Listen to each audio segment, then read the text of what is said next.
Goedenavond allemaal, leuk dat jullie er weer zijn. We zitten op een van de klampste avonden van het jaar, heb ik de indruk. Maar in deze ruimte is de temperatuur perfect. Dus we zijn blij dat we hier zijn aangeschoven voor een uurtje een interessant gesprek zullen hebben met niemand minder dan Hans Leenders, die hier naast mij zit. Welkom Hans, leuk dat je bent gekomen. Fijn. En de mensen kennen jou, zo ben je ook een beetje geïntroduceerd nu op de sociale media als de man achter Studium Chorale.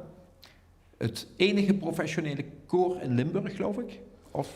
Nou ja, je hebt natuurlijk Atmozam met Huub Elen, die is natuurlijk ook bezig in die baroksfeer. Maar wij zijn echt bezig eigenlijk ook in de hedendaagse muziek en de wat andere repertoire. Maar wij zijn inderdaad wel in het zuiden, zijn wij de professionele ensembles. Kijk, dat is wel heel bijzonder. En dan hebben we het over koren, maar je doet veel meer dan koren alleen, want je bent inmiddels een soort multitasker die binnen allerlei verschillende muziekstijlen, genres en soorten je ook verdienstelijk maakt op het gebied van orgels. Yes. Orgelmuziek. Ja. Je bent organist, je componeert ook zelf.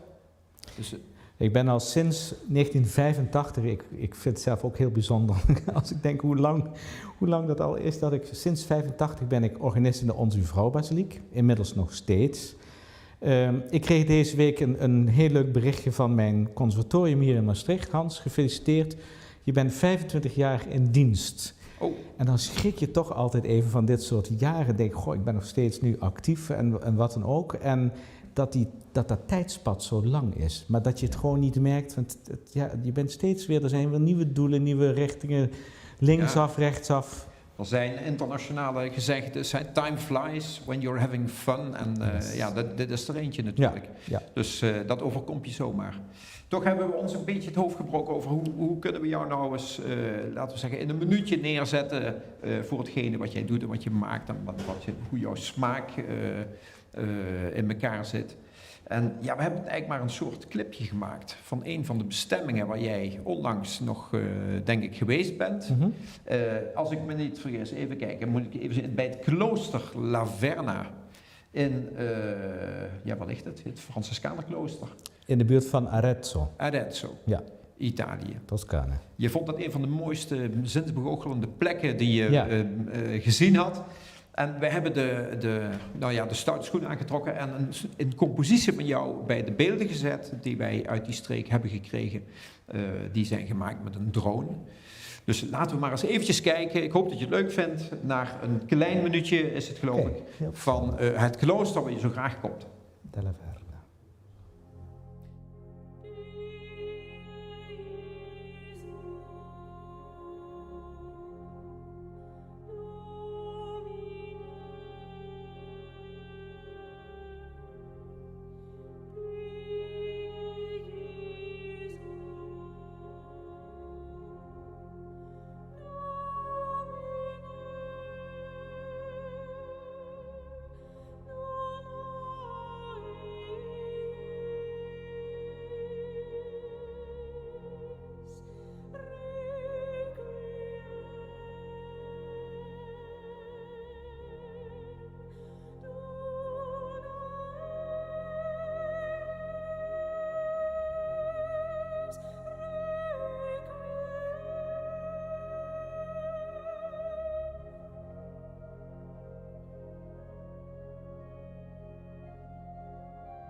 Hans, wat mooi. Ja. Wat mooi is dat. Ja, dus je hebt een requiem zelf geschreven. Dat is jouw compositie. Ja, het was een opdracht van de Nederlandse kerkprovincie voor, zeg maar, kerken die geen eigen koor meer hebben, maar wel gewoon een professionele organist met vaak goede zangers, zangeressen in de buurt. Zeg, kun je iets schrijven wat weliswaar een beetje modern, eigentijds is, maar ook waar mensen troost vinden. Dat heb ik met veel plezier gedaan en dat, En ik speel het ook in concerten vaker. En ik ben nog altijd blij dat het zo gelukt is. Moet ik zeggen, als ik dit terugzie, het filmpje over La Verna. Het was een concert gewoon in de serie daar. Groot orgel. Je ziet het niet zoveel, maar het is een beetje verborgen. Een grote bak met meer dan 150 registers. Dus dat is echt een beul van een orgel. Je ziet ook de grootte van het klooster. Dat ligt daar boven de bergen en is verder helemaal niets. Helemaal niets. En elke dag komen daar jonge mensen met rugzakken en wandelschoenen daar naartoe om die plek waar Franciscus van Assisi zijn stigmata, zijn wonde gekregen heeft. Dat is die plek, dus dat is echt een heel belangrijk heiligdomsplek waar de pelgrims naartoe gaan. Ja, heel bijzonder. En jouw stuk, hoe heet dat? Dat stuk wat jullie net gehoord hebben, dat was een Pie Jesu. En als onderdeel van een requiem, van een heel requiem. En dat we gaan nog... Ik vind het van een ongekende schoonheid. Nou, heel zeker fijn. met de beelden erbij natuurlijk ook, maar de locatie, het bezoeken waard, dat neem ik aan. Je kunt er komen. Zonder meer, als je dan in een heel modern Amsterdams hotel zit bij Schiphol... En de dag daarna slaap je in een kloostercel. Nou, het contrast is niet groter, maar ook wel heel bijzonder. Ik neem het mee. Ja, hartstikke goed. Ja, het is een beetje de toon gezet is voor de avond. Want wij gaan een soort reisje maken door Europa, noem ik het maar even. Ofschoon we in ons volgende thema in Maastricht zullen landen. Want je bent natuurlijk ook nog eens docent aan het conservatorium. Inmiddels dus 25 jaar, of misschien al meer. Nee, en wat doceer je? Ja, ik ben begonnen als theoriedocent en dat was ook heel plezierig. Maar ik werd toen op een gegeven moment, kwam de positie vrij van hoofdvakleraar orgel. En toen heb ik samen met de organist van de Servaas een duobaan hebben we gepakt. Dat was heel uitzonderlijk. En we zijn eigenlijk al die tijd, Marcel Verheggen, mijn collega. En we zijn ongelooflijk goede vrienden, goede collega's. En ik heb er nooit één moment spijt van gehad. En dit jaar ben ik begonnen dan ook na het afscheid van de vorige docent als hoofdvakleraar koordirectie. En ik heb net vandaag mijn eerste lessen gehad op het conservatorium. En ja, het is een inspirerende plek. Het is ook een plek die ik natuurlijk ken toen ik als 18 jaar hier begon en nu als 55 jaar hier nog les geef. Het is net zoals Maastricht, er is een ongelooflijke dynamiek in deze stad gekomen. Natuurlijk, toen ik hier pas woonde, toen vierden we het eerste lustrum van de universiteit, ik weet het nog. Dat was nu, als je kijkt naar de internationalisering van Maastricht, loop maar over de Servaasbrug, je hoort Frans, Duits, Italiaans, Engels, Russisch, Chinees. Het is één en dat is elke dag zo. En als ik nu weer buiten loop, de studenten zijn weer allemaal in de stad, daar word ik wel heel gelukkig van. En dat voel je dus ook in zo'n instituut. Voertaal is Engels. Goed, lingua franca. Natuurlijk praten we niet allemaal Oxford English natuurlijk, dat is helder. Maar er is een uitwisseling van culturen. Er is een begrip voor elkaar. Hè. De Zuid-Amerikaan die met de Chinees treft, de Chinese mensen, de Italiaan die met een Zweed moet. Het zijn culturen, het zijn temperamenten. Het is een wonderlijk amalgaam van indrukken. Heerlijk. En de toestroom van orgelstudenten, die is gestaag? Wij zijn eigenlijk weer een beetje op een niveau waarvan ik zeg, nou fijn dat we weer een stabiele klas hebben. Je merkt natuurlijk ook hier dat we ook veel mensen, met name masterstudenten, van buiten krijgen. Mm-hmm. Maar dat is ook oké. Ik denk wel, het roept mij wel eens, is zo'n orgel, is dat nou nog een beroep voor de toekomst? Nou, Nederland is een land vol met orgels. Het werd nog onlangs genoemd als cultuurgoed nummer 1 in heel Nederland. Ook Maastricht, orgelstad pur sang. Denk aan onze Festival Europe wat we dit jaar voor de 60ste keer georganiseerd hebben. En nog altijd veel support vindt bij de toehoorders en de organisten. Ze komen heel graag, want we hebben ook topinstrumenten in die prachtige basilieken en andere kerken, maar vooral onze grote basilieken. Ja, het is een plek waar je heel graag wil zijn. Heel fijn. Kijk eens aan, nou wat goed. Ja, het lijkt me een fantastische plek om ook voor jou om je inspiratie op te doen, te midden van heel veel jonge mensen die daar weer een eigen dynamiek aan geven. Ja. Je hebt ook ons gewezen op een filmpje, dat gaat weliswaar niet over orgel, maar dat is het stuk Die Heimat, geloof ik. Een stuk voor zang en piano. Ja. En misschien kun je daar iets over vertellen. Ja, nou om bijvoorbeeld, wij hebben dus om aan te geven dat we ook hier in het zuiden, we hebben mensen die komen van ver, die brengen heel veel goede dingen mee. Maar ik denk, we hebben hier ook heel veel talent. En één jonge man, Vincent Kusters, die wil ik toch nog even naar voren halen. Bariton, waarvan ik denk dat het echt een geniale zanger is. En ik heb een cyclus voor hem geschreven. Dit is 1 gedeelte, gewoon ook uit sympathie, maar ook uit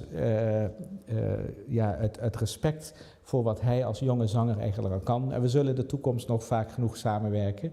Nou, laten we daar maar even naar luisteren. Ja, dan laten we eventjes Het is gaan het hebben luisteren opgedragen. naar het stuk voor zang en piano Die Heimat.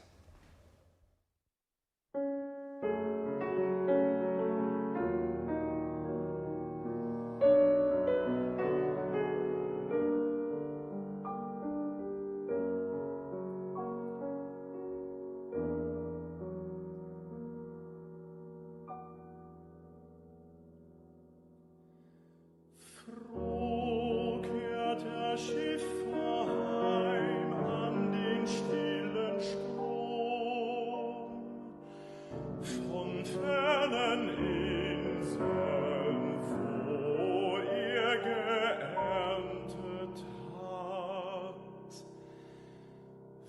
Wohl möcht auch ich zur Heimat wieder, was hab ich wie Neid geerntet?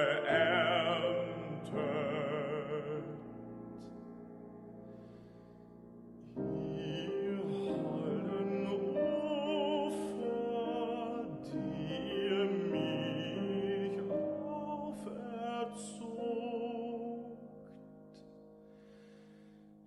stillt ihr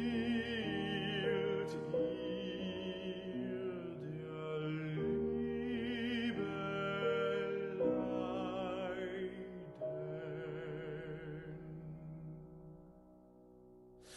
Ach, gebt ihr mir, ihr Wälder meiner Kindheit, wann ich komme, die Ruhe noch einmal wieder.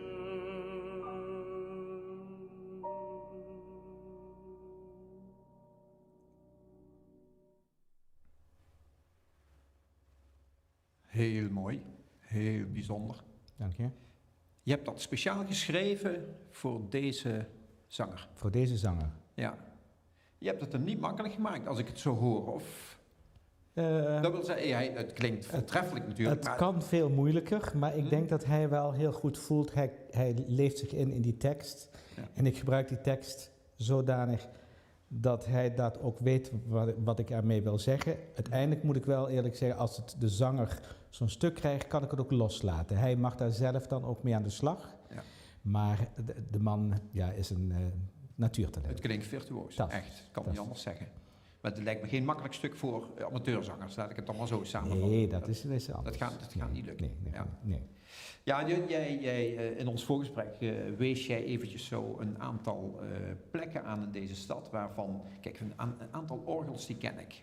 Althans, ik weet dat ze er zijn. Ik vind zelf kom ik misschien nog wel het meest in de Martinuskerk. Daar is volgens mij ook een heel mooi en pas gerestaureerd orgel. En zo zijn er natuurlijk in de grote basilieken zijn er natuurlijk ook hele mooie orgels te vinden. Maar je noemde nog een hele verzameling andere orgels. We zitten hier overigens tussen 2 kerken, in de Lutherse en de Waalse kerk. Die hebben ook allebei een orgel. Ja. Zonder dat je het in de gaten hebt, zijn er dus een heleboel te vinden. Maar toen zei je, ja, maar er is er nog eentje. Die staat in de Onze Lieve Vrouw basiliek. En daar ben ik wel 100 keer aan voorbij gelopen, bij wijze van spreken. Maar als die luikjes dicht zijn, dan zie je niet dat dat een orgel is. Ja, als je naar boven kijkt, zie je het gauw genoeg. Ja. Er staan alle pijpen. Het is een orgel wat, die orgeltjes die je net noemde, dat zijn schatten. Vergeet niet, Maastricht is een belangrijke stad op het gebied van het historisch orgelbezit. Hè? Dus wij zijn ook Amsterdam, Leiden, Groningen, maar Maastricht heeft dus ook niet alleen de grote instrumenten zijn belangrijk en waardevol, maar ook die kleintjes. Dit is ook een kleintje. Waar jij over spreekt was een orgel, dat stond vele jaren in het stadhuis. Aha. Het stadhuis werd gerestaureerd en men kwam naar mij toe. Servé Minis, Hans, wat gaan we met dit orgel doen? Zou je iets kunnen adviseren? Nou, ik heb heel lang nagedacht. Ik zeg, je moet het bij mij in de kerk zetten. Dat was natuurlijk een beetje, toen heb ik gezegd, maar weet je, vraag ook nog een paar kenners en ook adviseurs zoals Rabbi Sirier en Marcel Verheggen, zodat het niet is alsof ik dat orgel alleen maar bij mij wil. En zij zeiden ook van, dit is de beste plek, doe het alsjeblieft, want we kunnen garanderen dat het orgel blijft spelen daar. Er is een uitstekende plek in dat Noordertransept waar het nu staat. En sinds het hier staat is het orgel opgebloeid. Het is door Verschuren nu gerestaureerd en ook een beetje winddruk is wat verlaagd, een beetje nieuw geïntoneerd. En het is een schat van een instrument. Het is de mensen, de orgelstudenten van heinde en verre, ze komen er niet vanaf. De organisten die hier spelen, ze vinden het geweldig. En het is jammer dat we door corona natuurlijk dat nu niet meer hebben kunnen meemaken, maar dat komt weer terug. Dat al die concertjes, met ook waar de kinderen bij wijze van spreken op de grond zitten, de concertjes die we met het conservatorium organiseren, een soort improvising, muziektheaterachtige dingen, dat kan daar allemaal. En daar vind je opeens dus een orgel wat heel letterlijk laagdrempelig is. Want je loopt er gewoon naartoe en het staat gewoon op de begane grond. Ja. Ja, het is een prachtig instrument. We gaan er eerst even naar kijken, maar over dat hele fenomeen van orgels, daar zijn we nog niet over uitgepraat. Maar je hebt even een stukje voorgespeeld en we hebben het maar gewoon even eenvoudig geregistreerd zoals het ging. Maar laten we eens eventjes luisteren naar het orgel dat eigenlijk oorspronkelijk dus uit het stadhuis komt en nu in de Onze Lieve Vrouwenbasiliek staat opgesteld. Ja.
Ja, geweldig dat je dit voor ons wilde doen, want het is toch, je hebt het toch maar even gewoon neergezet. Ja. Hele mooie melodie, sprankelend. Ja. Engels stuk, zeg je? Engelse muziek, voluntary muziek, eigenlijk voor dit soort kleine orgels perfect. Er is dus heel veel muziek geschreven en dat klinkt allemaal dus zo. Dus leicht und bekömmlich, zegt de Duitser. Okay. Dus zo'n orgel dat staat het best in een beetje een koele plek, in zo'n kerk, waar de temperatuurschommelingen niet te veel zijn. En Ja, zeker. Dat is een element wat zo'n instrument in stand houdt. Zeker. De warmte natuurlijk, en zeker als warmte stijgt en die orgels vaak hoog hangen, dan krijg je natuurlijk enorme temperatuurverschillen. En dan natuurlijk de vochtigheidsgraad, die is dus heel belangrijk om die in de gaten te houden. Het orgel kan inderdaad kapot gestookt worden. En dat was een beetje het geval met het orgeltje toen het in het stadhuis stond. Daar was het vaak echt 324 graden daarboven. En het kwam oorspronkelijk natuurlijk uit een klooster in het Luikse. Dus een Luikse instrument ook, 1750 zo ongeveer. Meuselair, we weten het niet. Is daarna in een Belgische kerk, ik meen op Grimby, terechtgekomen. En daar hebben de dokter de Jong, de vader van Fons de Jong, die hier wel eens geweest is, en Jean Wolfs, die hebben samen dat orgel hier op een clandestine wijze naar het Maastrichtse gesluist. Dus dit is best een een goede streek geweest. Een orgel met, met een verhaal. Ja, een orgel met een verhaal. En nu staat het onder jouw beheer, en natuurlijk ook van de kerk. Maar, en jij bent niet de enige die het bespeelt. Er zullen meer organisten zijn die af en toe daarop spelen? Of? Ja, natuurlijk. Ja. Dus als mensen komen, altijd welkom. Kom maar spelen. Zorg dat de instrumenten bespeeld worden. Maar ik ben natuurlijk wel de titulair. Ja, natuurlijk. Ja. Zo ga jij zelf ook op andermans orgels spelen en daar ben je een soort, ik zeg maar bijna rondtrekkende troubadour wil ik het niet noemen, maar je komt wel eens ergens. Ja.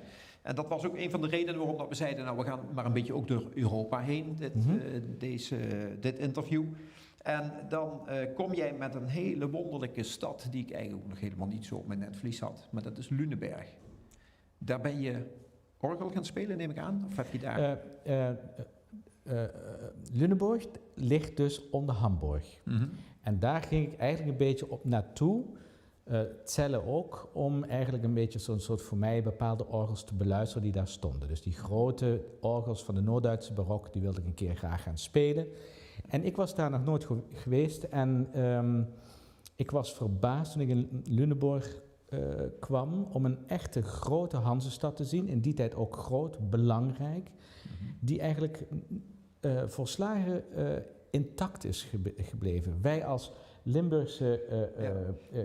we zien hier al wat beelden. Hè? Ja? Dat is een overzichtsbeeld van Lüneburg en vanaf een hoge plek gezien. Dit zal het raadhuis zijn. Ja.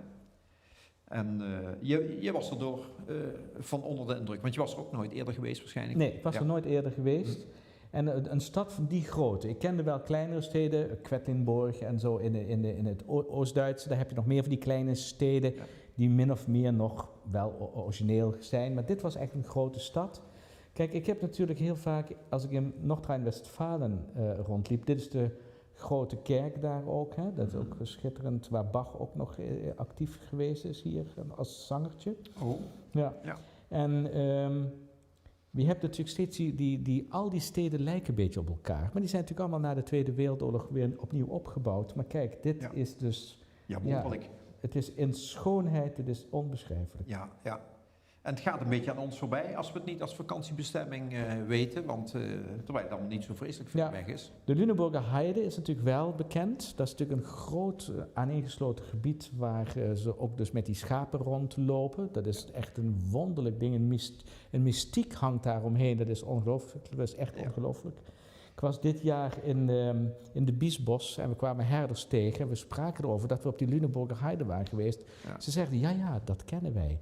Dat aaneengesloten intacte gebied van hoe die schapen die hele heide onderhouden, de bijencultuur die daar is, dus dat is ongelooflijk. Ze zei, wij gaan daar dus ons licht opsteken en we komen dan terug en worden weer geïnspireerd door hoe zij daar op die Lüneburger Heide met hun ecosysteem omgaan. Ja. Snoeken. Ja. Dat zijn de heidesnoeken. Dat is een wonderlijk ding. Je hebt ook de universiteit gezien die ze daar hebben. Het universiteitsgebouw, daar hebben we nog een plaatje van. Dat is een ongelooflijk futuristisch pand. Dit hier tenminste. Ja, we zijn er ook geweest. Mijn vrouw is architecte, dus we moeten altijd die gebouwen ook bekijken. Ja. En het grappige is, toevallig is een van de zangstudenten die ik afgelopen jaar mocht begeleiden in een coachingstraject, heeft hier ook gestudeerd. Dus dat is grappig, komt er zo dingetjes vallen weer allemaal op een samen. Plek. Ja, prachtig gebouw. Maar het is ook een hele bijzondere stad om eens een keer naartoe te gaan. Zeker. Eigenlijk. En dan zeg jij, ze hebben daar diverse orgels die de moeite waard zijn, of in ieder geval eentje? Nou, dat was met name die grote orgel van Beum, die wilde ik graag een keertje zien. Uiteindelijk viel het me toch wat tegen qua... Het is een bekkerade uiteindelijk allemaal, het is niet meer echt veel origineel. Maar niet zo heel verder vandaan, Celle, daar stond dus weer een orgel, dat was gerestaureerd, of eigenlijk een soort kopie gemaakt van wat het zou geweest kunnen zijn, door een Australische orgelbouwer, die werkt in Ahrweiler. En hij heeft net zijn hele orgelwerkplaats verloren door die overstromingen daar in het Ahrweiler gebied. Dat is heel erg, Aaron West. En dat orgel, daar kon ik eigenlijk niet van afblijven. Dat is heel wonderlijk. Ik denk dat elke speler, of je nu violist bent, of fluitist, of wat dan ook, soms heb je voor die instrumenten, dan ga je zitten en dan gebeurt er iets met je. Dan laat je iets alles, dan staat de tijd stil. Ja. En dat was ook zo'n instrument. Ja. Onbeschrijfelijk mooi. In Celle, in de Hauptkirche Celle. We gaan zo meteen een fragmentje van Oké. zien. Maar ik wil toch eerst eventjes nog even iets doorgronden van zo'n orgel. Want Ja. er zijn er geen twee hetzelfde, weten we inmiddels. Je had het juist over een motor die aan de achterkant zit. Ja. Die je dus eerst moet aanzetten voordat, laten we maar zeggen, de blaasbalg een beetje zijn werk gaat doen. Want het is natuurlijk geen harmonium waarbij je met 2 voetjes moet gaan trappen om lucht erin te krijgen. Nee. Dat wordt met een motor aangestuurd. Ja, vroeger werd dat dus wel erg gedaan met als een aangetrapt of aangezwengeld Ja. met armen of met voeten. Kalkanten die deden dat. En die lucht kwam in grote balgen terecht. En die zorgden dat eigenlijk de lucht constant bleef. Maar dat werd dus gewoon met mankracht, werd gewoon, zoals als je bij wijze van spreken een open haard met een balg. balg. Nou, zo moet je het voorstellen, een balgje. Dus vroeger in de Sint-Servaas, zal ik maar zeggen, Ja. en daar moest gespeeld worden. Ja. Dan waren er een paar gezonde vrijwilligers. Ja. Neem ik dan aan 2 of 3, of waar hebben we het hier over? Nou, dan hebben we het over 2, 3 en de hele grote orgels. Daar stonden 7 man te pompen. Die Dus- kregen dan een klein vergoedingje daarvoor, maar dat werd natuurlijk, uiteindelijk liep dat natuurlijk wel in de prijzen. Dus Dat is een soort toestel zoals nu die fitnessapparaten bij wijze van zo spreken. kun je het helemaal vergelijken. Ja. Ja. En die moesten aan de gang voordat jij nog een toets had aangeraakt. Ja. Want anders heb je natuurlijk geen luchtdruk. Nee. Dat- Maar dat ging er met een mooi belletje. Dus dat zie je ook soms dus niet aan- en uitknop, maar dat heet dan de kalkant, degene die daar gaat trappen. Dus de organist trekt aan dat register. Je denkt dat is een pijp, maar dat is dus niet zo. Dat gaat achter een muur, gaat dat ding, ding, ding, ding, ding. Oh, dan gaan zij komen allemaal snel. In een En dan trainingspak. beginnen zij te trappen. Ja. En dan kan de organist spelen. Ja, het is heel wonderlijk. Heel wonderlijk. Ongelooflijk. Dus Ja. al die concerten van Bach en al die mensen Ja. uit die tijd, dit was het Ja. concept. Zo deed Ja. je dat. Ja. Ja, ongelooflijk. Ja, we hebben die situatie hier in de Matthiaskerk. Kun je dat heel goed zien. Mhm. Daar is het nog. In de Waalse kerk staat ook die installatie nog. Dus heel veel plekken kun je het ook echt nog manueel Ja. bedienen. Of met de voeten dan. Ja. Dus niemand die het weet. Ja, je moet organist zijn, bij wijze van spreken, wil je een beetje weten hoe dat zit. Maar dus, dat vergt dus toch nogal wat organisatiekunde. Ja. Maar dat betekent dat je ook niet zomaar op ieder moment kunt gaan oefenen op zo'n orgel toen in die tijd. Nee, dat ging niet. Nee. Maar hoe ga je dat dan doen? Je bent Bach en je moet iets componeren, maar dan zit je toch met je handen in je haar van hoe gaan we Ja. dat doen? Nou, die studeerde veel thuis. Die speelde thuis. Die hadden een klein klavigortje, pedaalklavigort. En daar werd eindeloos op gestudeerd. Dus die kinderen, ook als die waren allemaal componist en klavecinist, die gingen natuurlijk niet op een orgel spelen. Dat was toch wel een beetje voor de zondag gereserveerd. Want dat was ook te duur. Het was gewoon te duur. Je moest dat iedere keer betalen om mensen te laten trappen. Ja. En dan hoorde hij eigenlijk pas in de uitvoering op zondag wat hij nou bedacht had op zijn klavigord, zou ik maar zeggen. Ja, zo zou je het kunnen zeggen. Ja, Ja. Jezus. Ja, dat is wel een apart vak. Ja, mooi. Er zit een hoog abstract gehalte in. Ja, maar Bach wist wel. Ik denk dat hij wel wist ongeveer hoe het zou klinken, hoor. Het geldt natuurlijk ook voor componisten van een heel orkest. Weet hoe dat klinkt. Dat moet je ook maar achter je piano bedenken natuurlijk. Hè? Zo is Wat laat dat. ik de trompet hier doen? Zo is dat. Ja. Ja, denk aan onze goede Jean Lambrechts hier, die denkt in kleuren van een orkest. Als hij een noot schrijft, dan weet hij precies in welk register die fluit moet zitten. Dat zijn die componisten die voor orkest, die alleen voor orkest schrijven, dat is hun dagelijks brood. Dat hoor je, snap je? Dat hoor je gewoon in je hoofd. Die zitten daar helemaal in. Ja. Laten we eventjes gaan luisteren naar een meneer die wordt geïnterviewd. Die staat bij dat orgel van Celle. Ah ja, En Celle ligt dus in de buurt Lunenburg eronder. van Ja. Lunenburg. En deze meneer die staat voor dat orgel, wat een hele wand bestrijkt. Gigantisch. En hij vertelt daar een paar opmerkelijkheden over. Dus misschien leuk om eventjes te kijken naar wat die man vertelt. Herzog Christian Ludwig spendete 1653 die Orgel für die Stadtkirche in Celle. Ein großes Problem war damals, man war kurz nach dem Dreißigjährigen Krieg in einer Situation, in der es sehr wenig Holz gab. Man brauchte ja für solch einen Orgelneubau viel Eichenholz, das gut abgelagert und trocken war. Dieses Holz war sehr schwer zu bekommen. Damals schaltete sich der Celler Herzog ein. Er stellte die Finanzmittel für den Orgelbau zur Verfügung. Aber selbst das reichte nicht einmal, um unterschiedliche Lokalitäten davon zu überzeugen, Holz zur Verfügung zu stellen. Und schließlich musste der Celler Hof bares Gold zahlen, um die Leute dazu zu überreden, ihr Holz zur Verfügung zu stellen. Der Klangreichtum liegt in den fachkundigen Händen der Instrumentalisten. Martin Winkler lehrt angehende Organistinnen und Organisten, den Instrumenten die Nuancen der Klangpalette zu entlocken. Sie müssen lernen, welche klanglichen Möglichkeiten dieses Instrument in sich birgt. Ich sage den Schülern immer, eine Orgel ist wie ein großer Farbkasten. Man hat viele verschiedene Farben zur Verfügung und die Kunst besteht nur darin, diese Farben zu mischen und immer wieder auch neue Klangwelten zu erschließen. Ja, prachtig. Prachtig orgel wat je daar in de achtergrond ziet. Het is natuurlijk een hele mooie plek ook. Ja. En deze meneer die legt een metafoor met kleurpotloden. Ja. Ja. Ik vond het wel, ik ken het citaat niet, maar ik gebruik zelf, en niet alleen ik, maar veel anderen ook, wij gebruiken eerder de kok met zijn recepten. En de speciale kruiden en hoe je gaat mixen met kleurtjes en zo. Dus die kleurpotloden kleur. Ik doe het met smaak, maar het heeft inderdaad iets met zintuigelijke dingen te maken. Ja, ja. En dat is inderdaad ook het geheim van de kok, zeggen we ook eens een keer. Hè? Maar dat is dus bij een orgel is dat dus een feest. Dat is dus, elk orgel klinkt zoals eigenlijk op de plek waar die staat, kun je bijna horen hoe de mensen leven. Mm-hmm. Ik chargeer een beetje, hè? Maar het is een beetje zwart-wit. Maar het is zo dus, iedere plek, stad, dorp krijgt het orgel wat hij verdient. Of ook, je zou kunnen zeggen, het orgel is een logisch uitvloeisel van hoe de mensen daar leven. Dus een voorbeeld. In Nederland hebben we bijvoorbeeld, natuurlijk heel duidelijk de protestantse cultuur, katholieke cultuur. Dus alleen al door te luisteren naar die protestantse instrumenten, die zijn in hun toongeving bijvoorbeeld veel strenger. Mm-hmm. De katholieke orgels zijn veel ontspannender in toongeving en ook veel meer grondtoniger.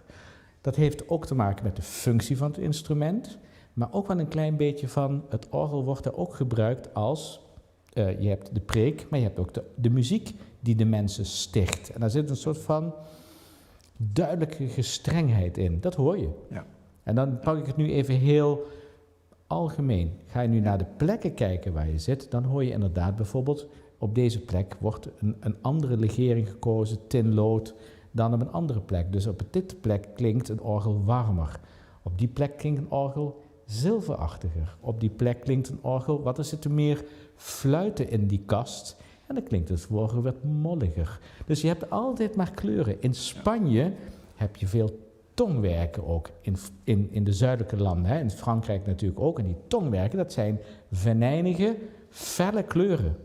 Het is zelfs zo erg dat ze in Spanje zetten die zelfs die tongwerken voor het orgel, zodat die nog scherper gaan spreken. Als een soort trompetten functioneren. Dat zijn trompetten. Ze noemen het ook trompetten. Ah. En die knallen dus echt in de ruimte.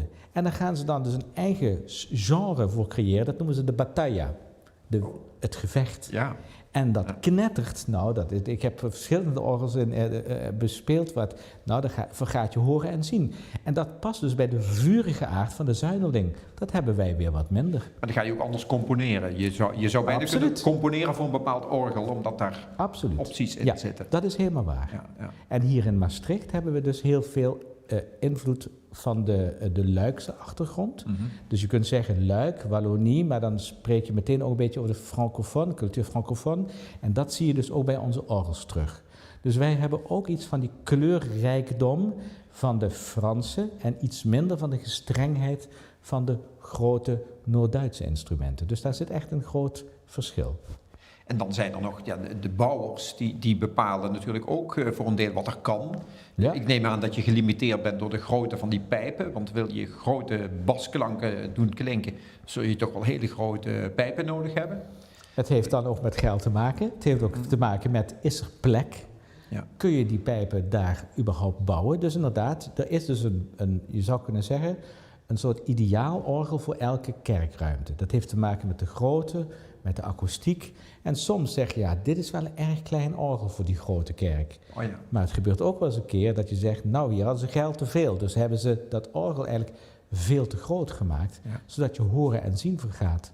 Ja. En dat is niet nodig. Niet in balans. Nee, dat is niet in balans. Dat is een beetje de orgelbouwer.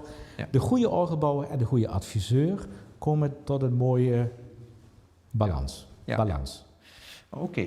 Nou, hier is nog het einde nog niet in zicht, want hier kunnen we nog veel meer over lezen, over zien. Ja.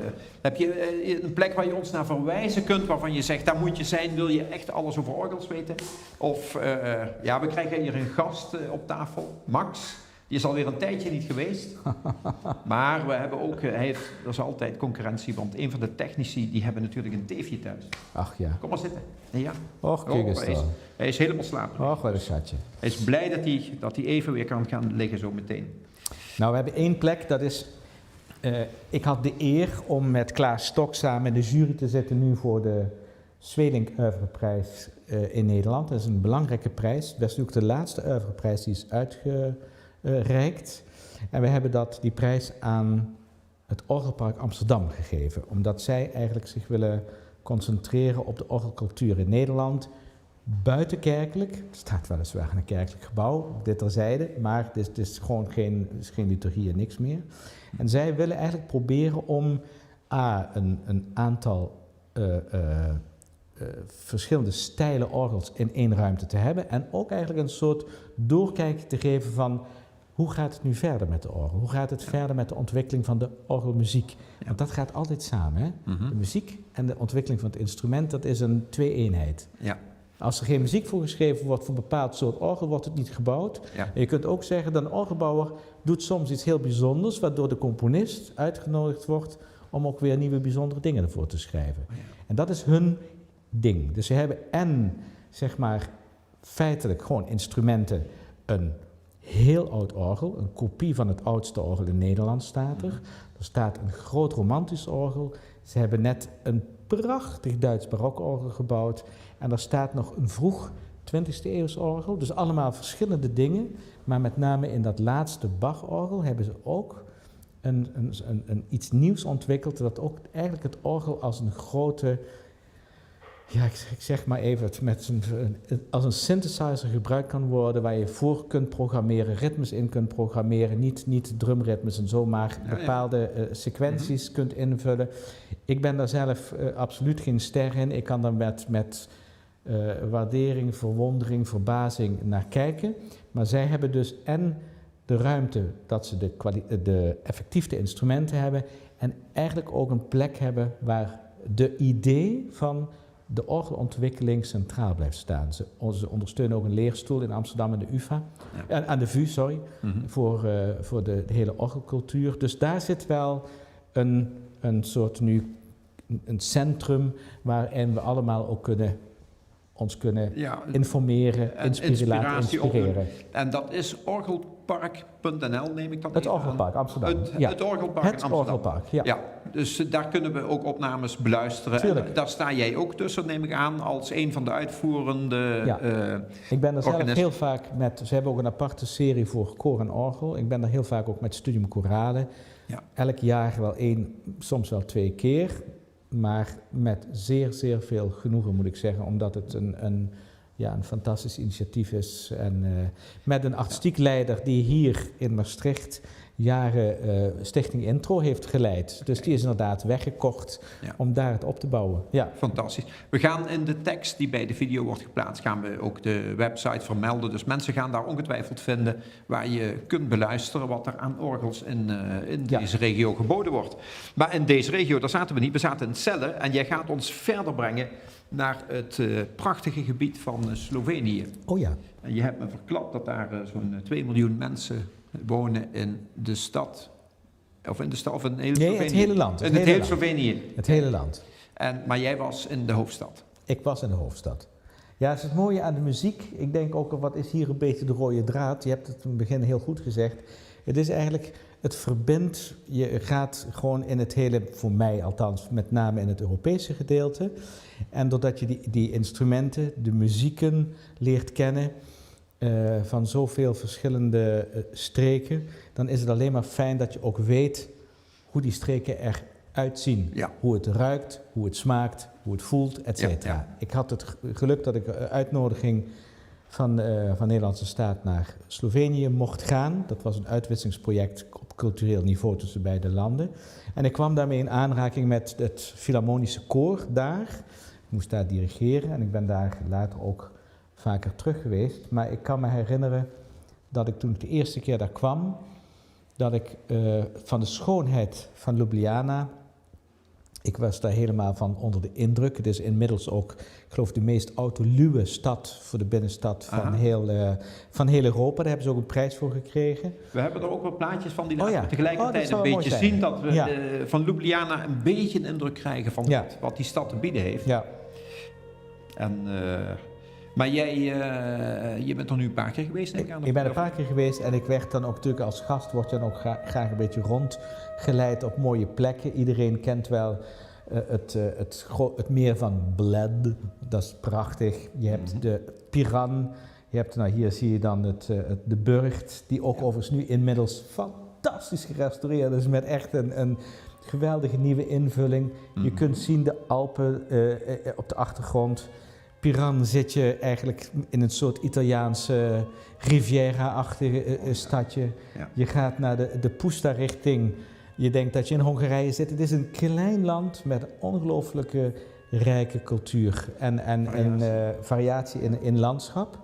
En Ljubljana met de Ljubljanica, de rivier die daar door het midden gaat.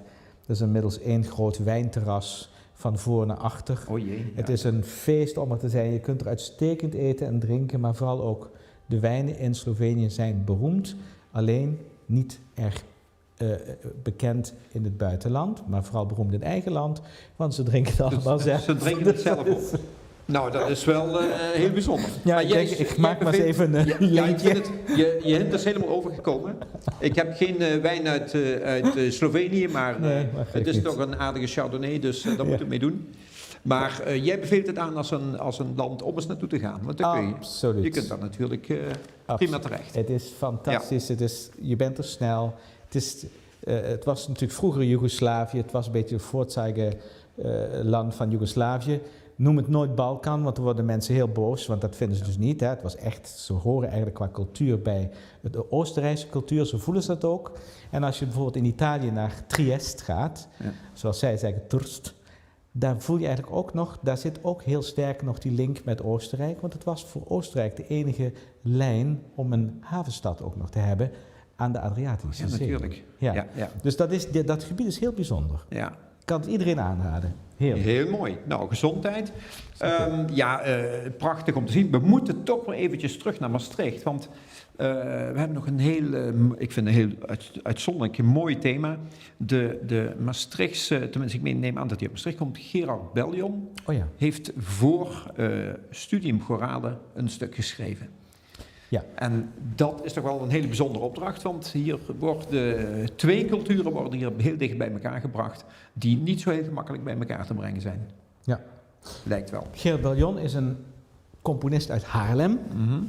Ik heb hem voor ons jubileum, Studium Chorale bestaat volgend jaar 50 jaar. We zullen daar een groot project ook met Philharmonie doen, volgend jaar Musica Sacra en ook een eigen feestelijk concert.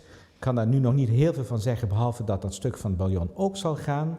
En ik ook nastreef om het werk van Henri Delnos, Twee beelden van Auschwitz, wil ik ook graag daar doen. Het is een beetje, niet echt een feestelijk thema, maar het was mijn eerste klanken die ik van Studium Chorale hoorde met Henri Delnos, die later ook mijn zeer gewaardeerde leraar is geworden. En voor mij voelt het een beetje als begin en einde. En ik heb dus Gerard gevraagd om nu een stuk te schrijven. En nu komt het op basis van het Maastrichtse paasspel. Want we hebben namelijk hier in onze Vrouwenkerk zeg maar de oudste genoteerde muziek van de Nederlanden. Dat is hier dat paasspel. Dat is ook al vaker verklankt in het Gregoriaans. Fons Curus heeft dat in de tijd ook vaker gedaan. BRT heeft dat opgenomen ook. Met echt de grootheden, Erik Hermans, Hein Meens. Nou, ik kan ze allemaal noemen. Die mensen die helaas nu allemaal gestorven zijn. Mm-hmm. Dat was een prachtig project. Maar ik wilde nu eigenlijk dat paasspel weer een soort noodzakelijkheid geven. Dat ook nu, onze christelijke cultuur, in dialoog gaat, ook met de Oostelijke kerk. En daar is dus, Gerard is daar volgens mij een meester in om die link te maken, met name vanwege zijn kleurdoos ook. Hij heeft namelijk die bepaalde kleur in zijn muziek.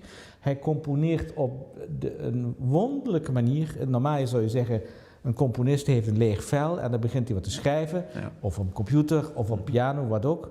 Maar Gerard doet dat anders. Hij verzamelt klanken en geeft dat allemaal in een computer en gaat die klanken opnieuw met elkaar vermengen. Dus ik ken niemand die zo werkt, maar hij doet het zo. Ja. En gaat dan, als hij die klanken heeft gemengd, dus hij heeft eigenlijk het recept gemaakt, het eten staat klaar, en dan gaat hij het recept proberen op te schrijven.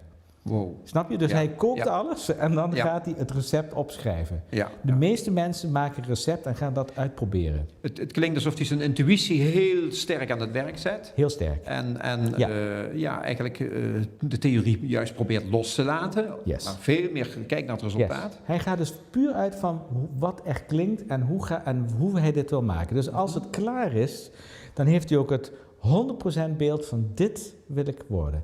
Dat staat wel een beetje, vind ik best wel een moeilijke voor mij als uitvoerder. Mhm. Want ik vind ook dat ik als uitvoerder ook nog wel iets te vertellen heb over het stuk. Ja. Dus ik vind dat een stuk zichzelf gaat verder ontwikkelen. Of als het klaar is, mag je het ook aan de eeuwigheid overgeven. En dan kunnen andere mensen daar misschien een andere richting mee opgaan. Maar goed, daar werkt hij niet zo. Hij heeft het dan heel helder. En hij heeft dus het Maastrichts Paasspel gebruikt met andere klanken.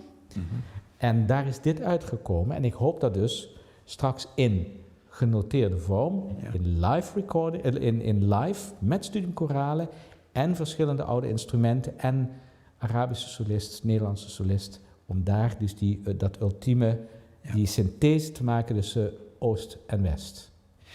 We hebben daar een fragment van. Zonder beeld natuurlijk, maar gewoon het geluid. En ik stel voor dat we maar even gaan luisteren naar wat... Ja. Het is een voorproefje, hè? Want, Dat is letterlijk wat ik bedoel. Dus dit Ja. is een voorbeeld van zijn gesampelde muziek. Ja. Dit heeft hij nog niet op noten staan. Oké, dus hij heeft het zelf gemonteerd, zeg maar, Ja, zo zou je en bij kunnen elkaar zeggen. gebracht Ja. om te kijken van hoe gaat dat uitpakken. Ja. Ja.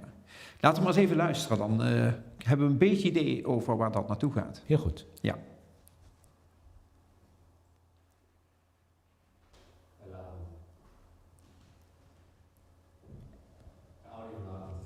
Nee, gaat hij niet? Oké. Dan hebben we een probleem met de audio. De audio gaat even niet doen wat wij hoopten. Oh ja. Geeft niet, dan wil ik toch wel graag van je weten van... kijk, jij dirigeert nogal wat koren, maar in ieder geval ook dus enkele professionele koren.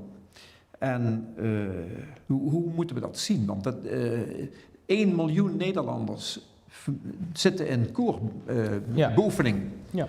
En die zijn dus op een of andere manier, hoe zal ik het zeggen, op een hele goed bedoelende manier zijn ze daarmee bezig.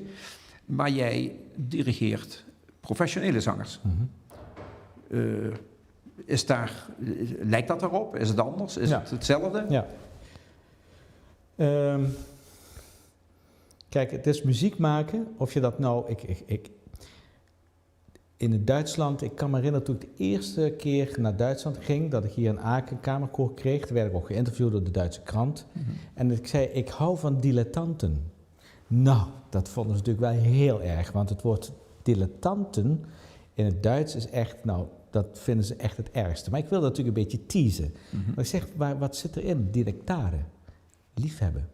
Oh ja. Onze amateurs is ook liefhebben, amateur. Dus amateur en dilettanten, dat heeft zo'n beetje zo'n pejoratief, een beetje negatieve betekenis gekregen, maar feitelijk gaat het altijd om liefde voor de muziek. Ja. En professioneel betekent alleen maar dat je betaald ervoor wordt. Uiteindelijk hoop ik ook altijd dat mijn professionele zangers ook van de muziek houden. Doen ze ook. Ja. Wat is het verschil? Ze hebben natuurlijk gewoon een 6, 7, 8 jaar een opleiding gevolgd, trainen hun stem elke dag, zingen dit niet een wekelijks op een repetitie, maar gewoon elke dag. Dus dat is nooit bij elkaar te krijgen. En ik heb dan ook dat voorbeeld genoemd van, ik heb ook gefietst, stelde helemaal niks voor. Maar als ik dan zo'n Tour de France kijk, of nu met in Spanje De Vuelta. de Vuelta. Ja. En Ja. ik zie dan met wat voor tempo die jongens daar zo'n berg op fietsen. Want ik heb toevallig daar ook veel gefietst wat nu met de Vuelta. Oh ja. En ik weet hoe ik daar naar boven gekomen ben. Ik wil er niet meer over spreken, maar ik ben boven gekomen. En die jongens gaan daar gewoon met tempos naar boven. Dat is het verschil. Dat zijn professionele mensen die doen dit, die werken hieraan. Nou, heb ik nu, maar waar ligt mijn liefde is de koormuziek überhaupt. Ja. Dus ik ben natuurlijk blij als ik op hoog niveau kan musiceren. Ik sprak deze week, 2 weken geleden, een dirigent, volgens mij een hele goede improvisator en componist, in Geert en Liefting. En die zei tegen mij, Hans, zegt hij, ik wil dat nooit met die professionelen. Dat is mijn ding niet. Ik wil liever met de amateurs. Ja. Om het voorbeeld te noemen, dat is iemand die ik heel hoog acht als muzikaal brein. Hij is zeer hoog geacht. Ik zelf heb mijn Basilica-koor hier aan de kerk, amateurs. En daar werk ik met zoveel liefde. Maar ik wil ze wel op hoog niveau laten musiceren. Ja. Dus ik kies andere muziek. Ik ga bijvoorbeeld bepaalde muziek die met Studium Corales doen, zal ik nooit met de amateurs doen. Maar als je probeert de juiste keuze te maken in de muziek, dan kun je daar ook hele mooie dingen mee doen. Dus die schoonheid en die betrokkenheid, daar is geen verschil. Wel over virtuositeit en over snelheid en et cetera, et cetera. Ja. En nu, ik heb gisteren een gesprek toevallig gehad met de compositiedocent hier in het conservatorium, Vikintas. Ik zeg, hij komt uit Vilnius. En we willen eigenlijk nu gaan kijken of we een project kunnen gaan opzetten om ook de jonge componisten dus wat meer in contact te brengen met de zangers. Ja. En dat bedoel ik Studium Corale, zodat ze gaan schrijven voor koren, want dat gebeurt nu te weinig. Maar dan ook de tweede trap te maken, dat we eigenlijk ook proberen te kijken of we ook weer voor de amateurs kunnen gaan schrijven. Ja. Want daarvoor zie ik een beetje te weinig uitdagend repertoire. Dus nu zie je gewoon te weinig dat de componisten doen het niet meer. Ze schrijven meestal te moeilijk, waardoor je eigenlijk alleen nog maar professionele ensembles iets doen, waardoor ook een stuk bijvoorbeeld 1 keer uitgevoerd wordt. Ja. En daarna ligt het op de planken. En intussen dat doe je heel vaak. Zijn de hele goede amateurkoren die schieten tekort. Absoluut. Die willen volgens mij heel graag. Dus daar zit nu iets, en ik kan het nog niet verder uitrollen hoor, maar daar zit iets te broeden. Iets in mijn hoofd zit zo, ik denk, hier wil ik nog iets mee. Dat we ook weer een weg vinden, dat gewoon de componist gaat schrijven voor zijn koor. Ik doe dat bijvoorbeeld niet om mij op de borst te kloppen, helemaal niet, maar meer gewoon om aan te geven dat het een vrij natuurlijke situatie is. En dan ben ik niet de enige, dat gebeurt heel vaak. Ik ben in mijn praktijk als koordirigent, organist aan een kerk, schrijf ik voor mijn koor. En dat zie je dus wel veel gebeuren. Dus in de kerken, daar zitten natuurlijk die organisten, die zijn allemaal van die handige vlegels, dus die kunnen ook snel wat arrangeren, misschien ook wat schrijven. Ja. En in de koorwereld zijn heel veel goede dirigenten, uitstekende dirigenten, die dat ook zouden kunnen, maar bijvoorbeeld geen ambitie hebben om te componeren. En ik zou zo graag willen dat die jonge componisten daar een opening naar vinden. Dus dat is niet iets wat dit jaar nog gaat lukken, maar ik wil daar ook een beetje lange adem in hebben. Nou, prachtige ambitie, want hier ligt duidelijk een behoefte. En daar zullen heel veel amateurgezelschappen super blij mee zijn als dat gaat lukken. Ik hoop het. Dus super mooi initiatief. Je hebt ons inmiddels door hele, laten we maar zeggen, het ging vooral naar het Noordoosten, zullen we maar zeggen. Hè? Dus de streken waar de orgels, maar ook de koren heel actief zijn. Maar ik net zoals overal, want ze zijn natuurlijk in heel Europa goed vertegenwoordigd. Ja. En we maken maar even een uitstapje naar laten we zeggen, buiten Europa. We komen terecht in Siberië. Want we weten van jou dat je af en toe op een fiets stapt, dat je een hele drukke agenda hebt, dat je behalve je conservatorium nog 25 andere gezelschappen bij elkaar moet houden. Ja. Een soort schaapsherder die rondom de muziek zijn agenda helemaal vol heeft zitten.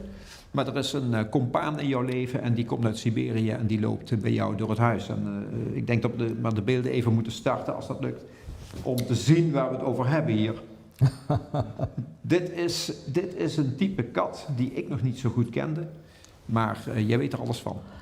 Ja, nou, ik heb 2 zoons en een daarvan die wilde eigenlijk graag een huisdier. En hond, dat zag mijn vrouw helemaal niet zitten. Zegt, dat gaan we niet doen. Wij wonen in de binnenstad. Wij gaan vaak weg. Dat moeten we niet doen. Maar misschien een kat, autonome dieren. Oh ja. En inderdaad, er is zo'n kat. Dat is inderdaad een Siberische kaver. die maakt een bepaald enzym niet aan, waardoor je dus die deeltjes, als zij likken, hè, dan verliezen ze daar die deeltjes. En daar reageren mensen allergisch op. Oh ja. Maar omdat dat enzym hij dat niet aanmaakt, ben ik dus niet allergisch voor die kat. Voor andere katten, ik ga hier zitten en ik krijg binnen 5 minuten bloedneus. Dat is er zo eentje. Zo eentje heb Oh ik. ja, ja. Een witte met blauwe Dit oogjes. was jouw kat toen hij net... Toen hij net geboren was. En het zijn ongelooflijk lieve diertjes. Het zijn sociale dieren. Het is dus ook een raskat, hè? Ja. Ik word er heel blij van. Het is namelijk ja goed, je hebt natuurlijk als je kinderen die zijn uit huis uit. En het is niet per se in plaats van. Maar het is wel iemand, ik werk veel thuis. Als ik moet componeren, wat dan ook. En je wil even aan iets anders denken. Die kat is altijd in het moment zelf. Dat is heel wonderlijk. Een kat denkt niet aan morgen, denkt ook niet aan wat geweest is. Dat is gewoon het moment zelf. Dus als je contact met zo'n dier maakt, dan laat je eigenlijk ook, dan is het een soort, ja, hoe zou je het moeten noemen? Het is bijna ik laat alles los ook. Dan ben ik even met die kat en dan valt alles weg. Het is heel wonderlijk hoe dat werkt. Daarnaast is ook zo'n kat, omdat hij een verbinder is, niet heel opdringerig. Als een kat voor een deur ligt en je moet er langs, die kat denkt, ja, ik ga daar niet weg. Een hond die is al 3 keer weggegaan. Ja. Maar die kat die ligt, die kijkt, ja, ik lig hier nou. Ja, wat doe je nou? Ja. Dus hij confronteert je ook met een logica die wij niet meer hebben. Nee, die wij niet. Ja.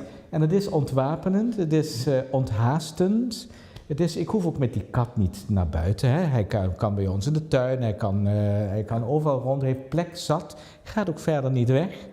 Maar het is een ongelooflijke en het is geen killer die in de hele buurt alle vogelnestjes ondersteboven haalt. Of, dat is natuurlijk de aanklacht tegen katten van ja, hij mensen. Is het. Kijk, de vogels moeten toch wel opletten, de muisjes moeten opletten. Dus van tijd tot tijd. Maar de meesten weten het wel. En als we dus echt nestjes hebben, dan houden we hem even binnen. Ja. Dus dan zorgen we niet dat hij daar de jonge kuikens gaat, de jonge vogeltjes gaat slaan. Ja. Nou, het is toch ik heb hem eens een keertje mogen zien toen ik bij jou te gast was. En ik heb ook inderdaad niet hoeven niezen. En voor hondenallergie heb ik niet, dus ik ben ook misschien wel meer een hondenmens. Je ziet het hier al gebeuren. Ja, deze die is werkelijk, die geeft zich helemaal over aan de slaap. Maar maar we hebben in ieder geval op een hele aardige manier eventjes een blik kunnen werpen in jouw boeiende en best wel afwijkende leven. Want er zijn maar weinig mensen met een agenda zoals jij die hebt, maar ook met de focus die daarmee samenhangt. En ik denk dat je zeer welkom zou zijn voor een volgende aflevering weer eens een keer, want je hebt nog veel meer te vertellen en vooral te laten horen. We gaan zonder meer bij de video plaatsen waar we de dingen kunnen beluisteren die je hebt aangehaald. En ik vond het een heel aangename gesprek. Dus, dankjewel, Jean-Paul. Ja, zeker Hans. Insgelijks. Daarom, ik ga de mensen ook bedanken voor het kijken. En jongens, ik hoop dat jullie het bijzonder vonden. Wat jullie te goed hebben, staat in de linkjes straks bij de tekst. Dus die krijg je er zonder weer bij.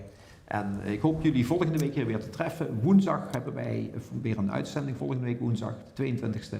En dan is er weer een aflevering van Radio Perolas. Dankjewel en tot ziens.